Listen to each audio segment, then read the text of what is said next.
قل يا عظيم أنت العظيم قد همنا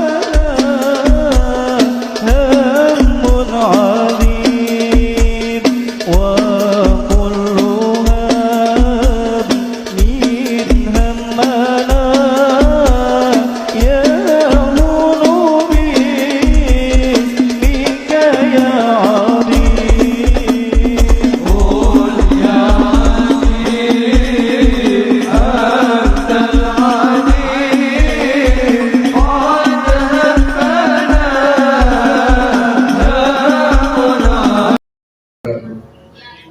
Ya, ibu-ibu beriman gak sih? Insya Allah beriman. Ya, intinya ada insya Allah. Ya, intinya ada insya Allah. Jadi kalau insya Allah kita masukkan di situ, insya Allah itu dikehendaki oleh Allah. Jadi kalau kita bilang beriman saja itu keliru, nggak boleh. Karena itu orang sombong yang ngaku-ngaku beriman tanpa ada kalimat insya Allah. Ya, ibu sekalian yang dirahmati Allah, perkara-perkara iman dan wujud akhlak dalam hidup kita. Jadi kalau kita pengen disebut orang beriman, ya insya Allah iman kita sempurna. Ada 3 poin, ya 3 poin yang ibu harus amalkan. Berangkat dari hadis Rasulullah SAW yang diriwayatkan oleh Imam Bukhari dan Muslim, dan hadis ini sahih. Dan hadis ini sudah akrab di telinga ibu sekalian. Saya bacakan dulu ya. 3 bentuk akhlak dari konsep iman seseorang. Bismillahirrahmanirrahim. An Abi Hurairah radhiyallahu anhu anna Rasulullah sallallahu alaihi wasallam qala Man kana yu'minu billahi wal yawmil akhir falyakul khairan aw liyasmut. Wa man kana yu'minu billahi wal yawmil akhir falyukrim jarahu. Wa man kana yu'minu billahi wal yawmil akhir falyukrim dhaifahu. Rawahu Bukhari wa Muslim. Ini menarik perhatian kita untuk kita cari maksud tujuan hadis ini. Dari Abu Hurairah radhiyallahu anhu, semoga Allah meridhoi kepadanya, anna Rasulullah sallallahu alaihi wasallam, sesungguhnya atau bahwasanya Rasulullah sallallahu alaihi wasallam bersabda, qala. Yang pertama, ini menjadi poin perkara iman masuk dalam wujud akhlak. Man kana yu'minu billahi wal yawmil akhir. Siapa orang yang beriman kepada Allah dan hari akhir. Maksudnya di situ beriman kepada Allah termasuk di dalamnya arkanul iman yang 6 itu ya. Iman kepada Allah sampai beriman kepada qada dan qadar. Maksudnya di situ rukun iman. Maka diambil dalam hadis ini awalnya dan iman kepada Allah dan hari akhir saja. Ya, tapi maksudnya rukun iman. Siapa orang yang beriman kepada Allah dan hari akhir, maka yang pertama disebut Nabi falyakul khairan. Maka ucapkanlah dengan ucapan yang baik atau berkatalah dengan berkata yang baik. Kalau nggak bisa, auliyasmut atau diam. Kalau ini perkara ini iman. Ini lagi viral nih ya, lagi viral bagaimana seorang juru dakwah yang tidak mencerminkan ya, yang menghadir daripada jadi karena itu ini pelajaran buat kita ya. Jadi termasuk ibu-ibu semua pelajaran. Falyakul khairan itu pesan Nabi. Jadi kalau beriman kepada Allah dan hari akhir, maka ucapkan dengan ucapan yang baik. Kalau nggak bisa, diam. Ini penting, karena yang biasanya banyak ngomong itu ibu-ibu. Betul Bu?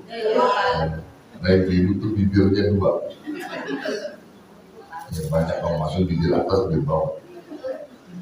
Jadi banyak ngomong tuh ibu, ya. Beda dengan bapak-bapak. Kalau bapak-bapak itu kalau ditanya oleh seseorang jawabnya tetap sekali, nanyanya sekali, menjawabnya juga sekali. Contoh, dari mana Pak Kiai? Oh, dari masjid. Udah. Kalau ibu ditanya Pak Ustadz, Pak Kiai, ibu dari mana? Dari pasar Pak Kiai. Ya Allah, Pak Kiai di pasar mana becek banget, musim hujan, wow, merembet. Tanya cuma dari mana doang, betul gitu.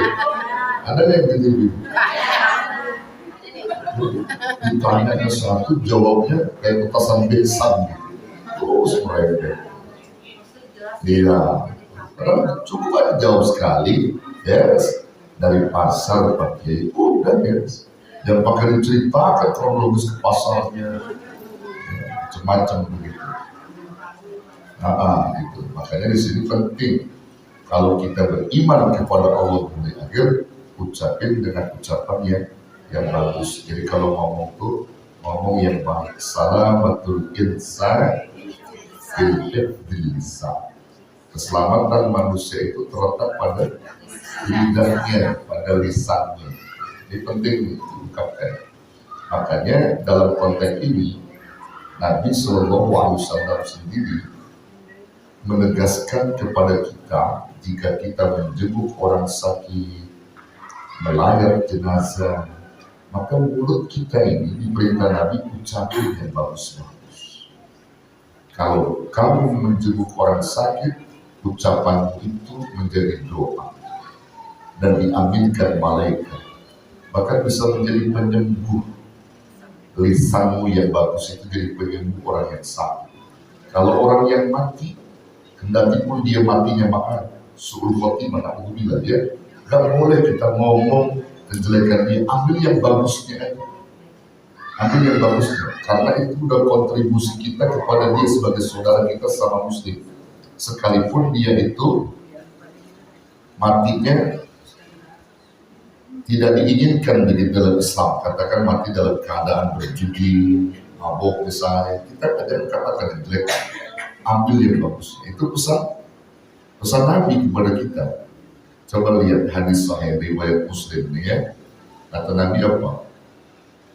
Idza da'awtul maridhu awil mayyita.